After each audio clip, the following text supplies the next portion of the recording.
सवाल, काइन की बीवी कौन थी? क्या काइन की बीवी उसकी कोई बहन थी? इस वीडियो के अंदर मैं बाइबली तालीमात की रोशनी में इस सवाल का जवाब दूंगा और इसके बाद कुछ मददगार तलीमी वसाइल को जानने में आपकी मदद करूंगा। लिहाजा इस वीडियो को आखिर तक देखिए। बाइबल खुसूसी तौर पर हमें बिल्कुल ये नहीं बताती कि काइन की बीवी कौन थी। इस सवाल के काइन की बीवी कौन थी का वाहिद मुमकिन जवाब यही हो सकता है कि या तो वो उसकी कोई बहन थी या फिर कोई भतीजी वगैरह थी। बाइबल हमें बिल्कुल ये नहीं बताती कि जिस वक्त उसने हाबिल को कत्ल किया उस वक्त उन दोनों की उम्रें क्या थी।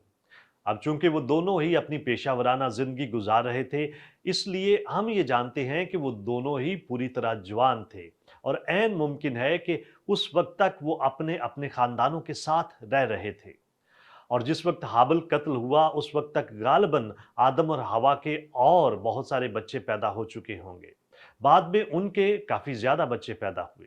जब काइन ने हाबिल को कत्ल किया तो उस वक्त वो इस बात की वजह से खौफजदा था कि अब जो कोई उसे पाएगा उसे कत्ल कर डालेगा।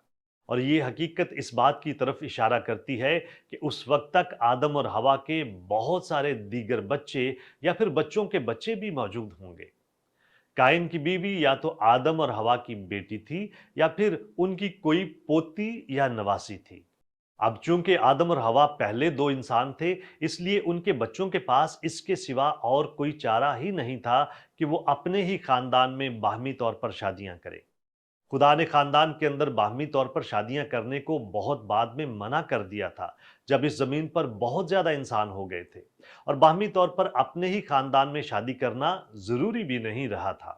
आजकल के दौर में अपने ही खूनी रिश्तेदारों के साथ शादी करने की वजह से जो जीनियाती गैर मामूलीपन या जिस्मानी मजूरी जन्म लेती है, उसकी वजह यह है कि जब दो लोग एक ही जैसी जीनियाती मालूमात के साथ, मिसाल के तौर पर खूनी रिश्तेदार या कजन आपस में शादी करते और बच्चे पैदा करते हैं, तो इस बात का बहुत ज्यादा खदशा होता है कि उन दोनों की जो नुमायां खासियत होती है वो बच्चे में नुमायां तरीन हो जाती है।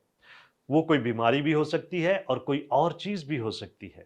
जब दो ऐसे लोगों की बाहमी तौर पर शादी होती है जो खानदानी या खूनी रिश्ते से बाहर के हों, तो उस तरह का गैर मामूलीपन या जिस्मानी कमजोरियां या मजूरी अगली नस्ल में मुंतकिल नहीं होती। अब चूंकि जीनियाती कमजोरियां हजारों सालों से नस्ल दर नस्ल तकसीम भी होती चली आ रही हैं और बढ़ती भी जा रही हैं, इसलिए इंसान का जीनियाती कोड बहुत बुरी तरह आलूदा और मुतासर हो चुका है। आदम और हवा के जिस्मों के अंदर उस वक्त किसी भी किस्म की जीनियाती कमी या कमजोरी मौजूद नहीं थी और इसी बात की वजह से उन्होंने और उनके फौरन बाद चंद इंसानी नस्लों ने इस जमीन पर आज के दौर के बरक्स बहुत ही अच्छी सेहत और जिंदगी का तजर्बा किया था। आदम और हवा के बच्चों में अगर जीनियाती मसाइल या कमजोरियां पैदा हुई भी होंगी तो वो ना होने के बराबर होंगी। इसके नतीजे के तौर पर उनके लिए आपस में यानी अपने खूनी रिश्तेदारों में शादियां करना उनकी जिस्मानी या नस्ली हिफाजत के लिए नुकसानदेह नहीं बल्कि कदरे महफूज ही था। क्या आप और बहुत कुछ जानना चाहते हैं? हमारे चैनल को सब्सक्राइब कीजिए ताकि आप हमारी दीगर वीडियोस को मिस ना कर दें। और बहुत सारे सवालात के जवाबात को जानने के लिए हमारी वेबसाइट godquestions.org को विजिट कीजिए। क्या आपके और बहुत सारे सवालात हैं? बाइबल के पास आपके सभी सवालात के जवाबात हैं। शुक्रिया।